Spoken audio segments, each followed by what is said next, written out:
आम्ही कुठेही गेलो की लोक मला विचारतात, का महाराज कोणत्या गावचे आहे? आम्ही सांगतो यावल तालुका चितोडा. बरं बरं, काय नाव आहे आपलं? आम्ही सांगतो संजय महाराज. बरं, जात कोणची आहे आपली? माणसाने साधूचं कूड नदीचं गुड या गोष्टी कधी पाहायच्या नसतात, आणि ज्याने या गोष्टी पाहिल्या त्याच क्षणी त्याचा पुण्याचा क्षय होतो. ध्यानात ठेवा. विठाल विठाल.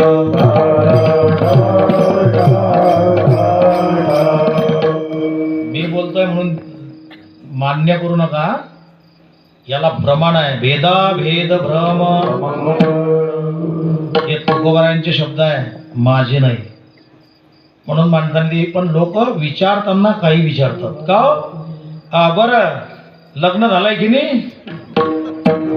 हो झालंय ना. आणि झालं नसतं तर करून दिलं असतं का तू? म्हणतो नाही हो, तुमच्या महाराजांना कोण पोरी देत आहे समाजात?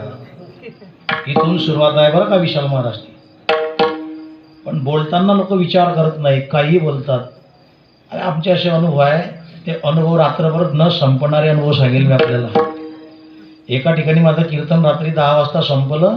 एक माता माऊली ओळखीची होती, खूप आग्रह महाराज चला माझ्या घरी समोरच आहे, ओळखीची आहे. गेलो रात्री किती वाजता? 10:30ला. 10:30ला घरी गेलो. त्या म्हातारीने तिचे झोपलेले नातू होता एक, त्याला उठवलं. लहान पोरगा, 3-4 वर्षाचा पोरगा होता, 4-5 वर्ष वय असेल. उठ महाराजांच्या पाया पड, उठ महाराजांच्या पाया पड. तो पाया पडायला नाही म्हणत होता, ही त्याला जबरदस्ती करत होती. म्हटलं राहू द्या मावशी, काही गरज नाही. नाही ना म्हणे महाराज, तो सगळ्यांच्या पडतो पण तुमच्याच का पडत नाही? केवढा मोठा अपमान आहे, केवढा अपमान आहे घरात नेऊ ना. म्हटलं बरं जाऊ द्या ना मावशी, राहू द्या ना, पडत नाही. तो उठला बिचारा. कोण? तो पोरगा. पुढचा अपमान आहे का बरं? अजून संपलं नाही आहे. तो उठला आणि उठल्यानंतर माझ्याकडे पाहिलं त्याने, मी त्याच्याकडे पाहिलं, आणि मग त्याने म्हातारीला ठणकावून सांगितलं, पाया याच्या पडणार. केवढा अपमान आहे. तरी त्या म्हातारीने त्याला जबरदस्ती पकडला, त्याचं मागून डोकं असं पकडली मान आणि माझ्या पायावर टेकवली. केवढा अपमान आहे. बरं जाऊ द्या, हे ठीक आहे इथपर्यंत. याच्या पुढचा अपमान आहे का? हे सगळं करण्याच्या नांदात तिनं माझ्या पायास पडले नाही. जिनं पडायला पाहिजे ती पडत नाही, आणि ज्यानं पडायला नको त्याला पडायला लावते. केवढा मोठा अपमान आहे. काय लोकांचे पराक्रम सांगू तुम्हाला. विठाला विठाला.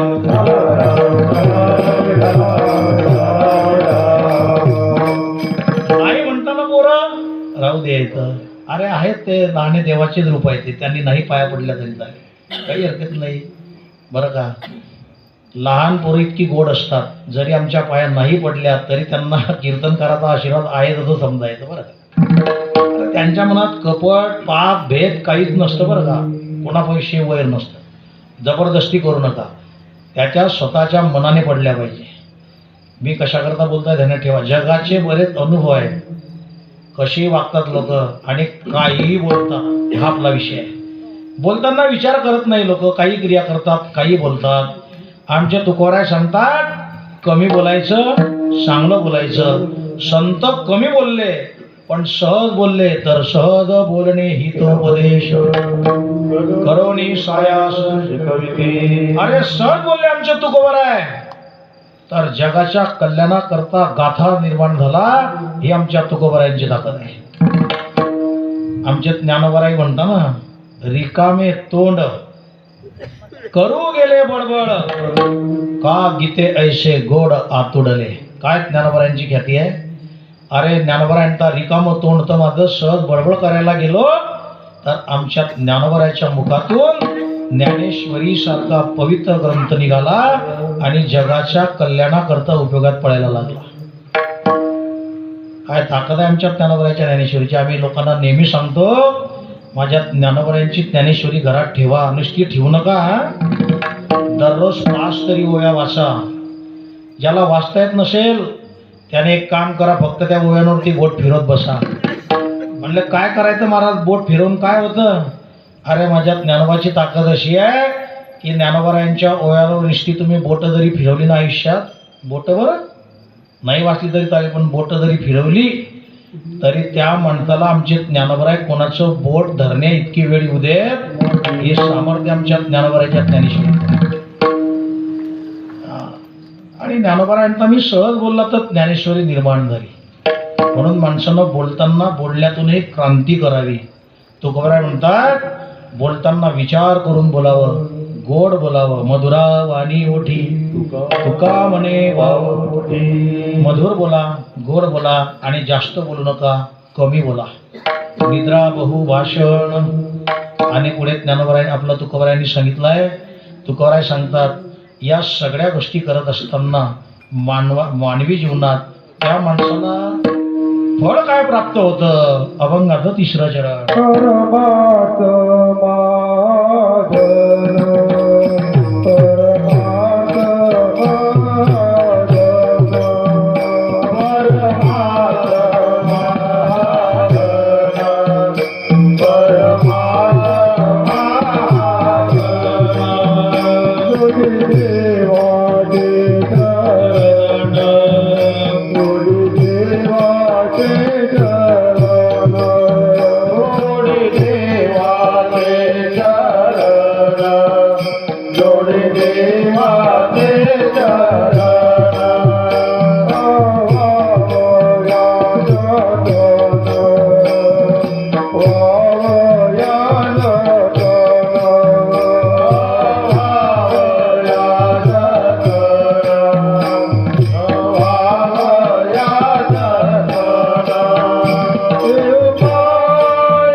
परमार्थ महाधन जोडी देवाचे चरण व्हावया जतन एक उपाय लावायचे. पारमार्थिक धन जर जीवनात प्राप्त व्हावं असं वाटत असेल तर त्याच्याकरता हे वरचे उपाय आहे.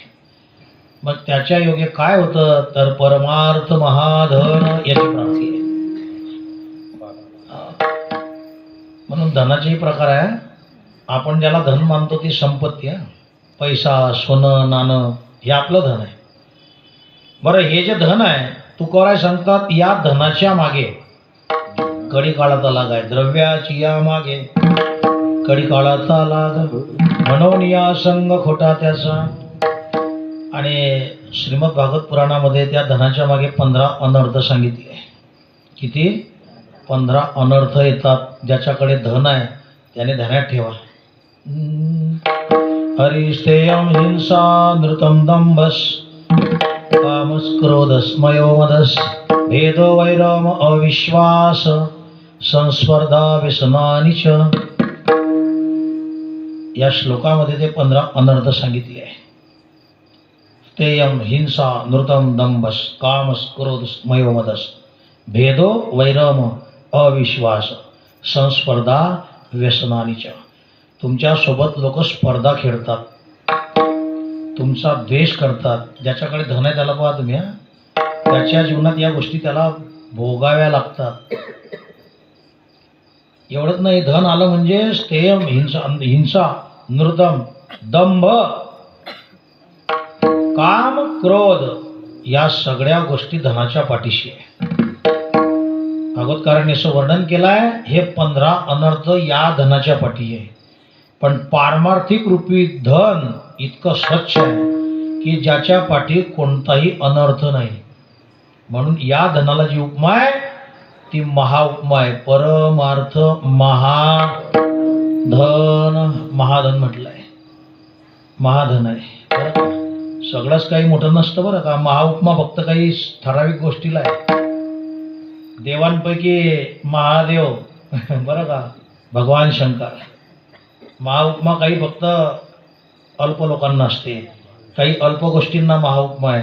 तशी पारमार्थिक भक्तीला, पारमार्थिक रूपी ठेवेला महाउपमा आहे. परमार्थ महाधन.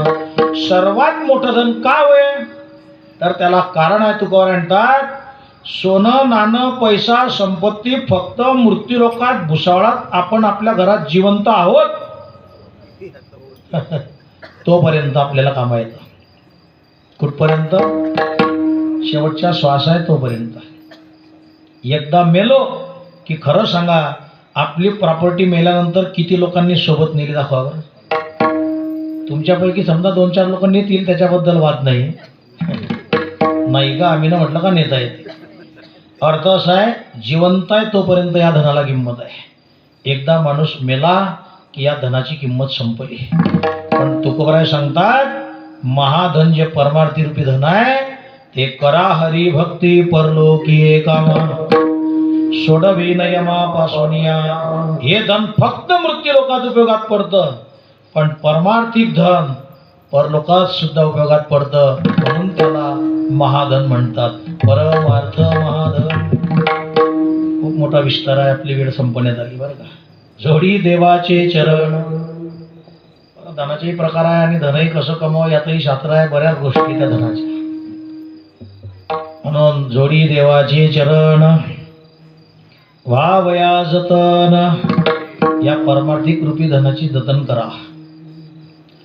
हे उपाय लाभाचे. मग वर सांगितलेले उपाय या धनाकरता लाभाचे सांगितले. आणि अजून तुकोबाराय सांगतात, जीवन जगत असताना आपल्याला मिळालेला जो जे देह आहे हा भगवंताच्या कृपेनेच आपल्याला प्राप्त झाला आहे.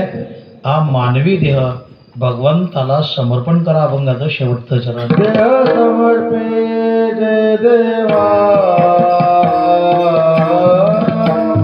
देह समर्पे जय देवा,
नेम इंद्रियासी सार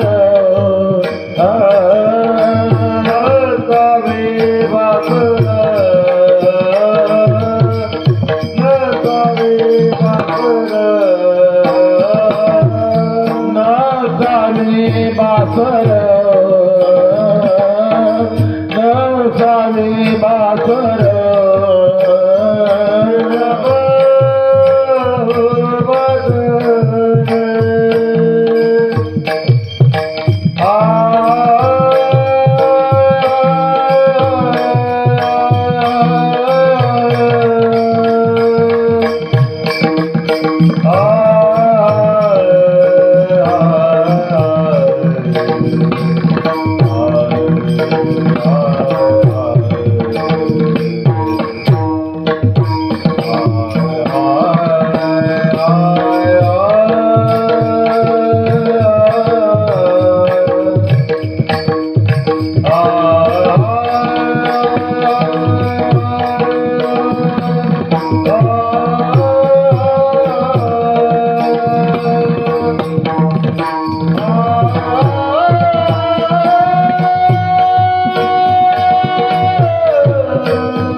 दत्तकला जरा म्हणजे मी असा दत्तकला म्हटलं माझा टाइम संपला का काय बुवा वेळ तर नाही बरे आपण तर कधी वेळ जास्त जाऊ देत नाही दहाच्यावरती आपला कधीच जात नाही काटा आपला केवढाही कीर्तन असून केवढाही सप्ताहाचं कुठे असू द्या 10च्या वरती काटा आपला कधीच जात किती उशीर होऊ द्या अजून आल्यावर बी आपले 8:15 झाले तरी बी आपलं 10 म्हणजे 10 आणि यांना माहिती आहे नाही तर बरे टायमावर झालं तर 10च्या बी कमी राहतं आमचे महाराज मला बऱ्याचदा म्हणतात अंजू तू कीर्तन फार कमी करतो भाऊ म्हटलं महाराज कमी बोलावं ना मोजकच बोलावं विठाला विठाला